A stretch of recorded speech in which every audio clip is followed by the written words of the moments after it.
I think Sierra should move out, Cindy said with a cold expression. She's already found a job, and now that I'm pregnant, it's going to be inconvenient after the baby is born. The room instantly became silent, and Uncle Mark and Aunt Linda's faces grew awkward. Cindy, though usually quiet, had never spoken to me with such a cold tone.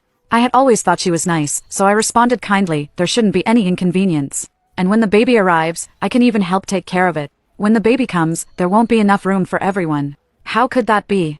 I said, trying to be considerate. We can clean up the attic floor and make room for your little family. There will be more than enough space. Cindy shot me an inexplicable glare. Aunt Linda chimed in to reassure her, Cindy, don't worry, we'll make sure neither you nor the baby is uncomfortable. Cindy wasn't finished. When I have the baby, I'll be recovering and won't be able to move around or dress properly. It's just not right to have an outsider in the house. Suddenly, her expression softened again. Sierra, I'm not trying to force you out, but you've been living here for so many years. Isn't it time you moved on? Seeing my face darken, Cindy added, your parents passed away early. When you were in college and grad school, my in-laws covered all your living expenses. Nowadays, young women are all about independence. It's time you learned some self-respect and started living on your own.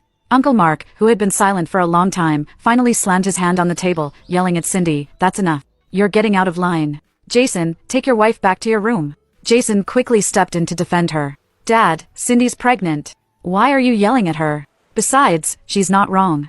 Uncle Mark lost it. He slammed his glass down and shouted at Jason, then you can get out too, Cindy wasn't wrong. 7 years ago, my parents were in a car accident and both became comatose. That year, I was about to take my college entrance exams, juggling between school and the hospital. And I started thinking about hiring a nurse. When Uncle Mark found out, he came to me and said, Sierra, you don't need to hire a nurse. Aunt Linda and I can take care of them. Uncle Mark had always been kind to me, but taking care of one person in a coma was already hard, let alone two. It's no trouble, he said, tears welling in his eyes. They're my sister and brother-in-law, after all. No one will care for them better than family. After thinking it over, I agreed and paid Uncle Mark and Aunt Linda triple the normal rate to take care of my parents. They did a great job. Every time I visited, there was no smell or mess on them. They looked after my parents for over a year before both passed away. Now you can watch the second part by pressing share and more.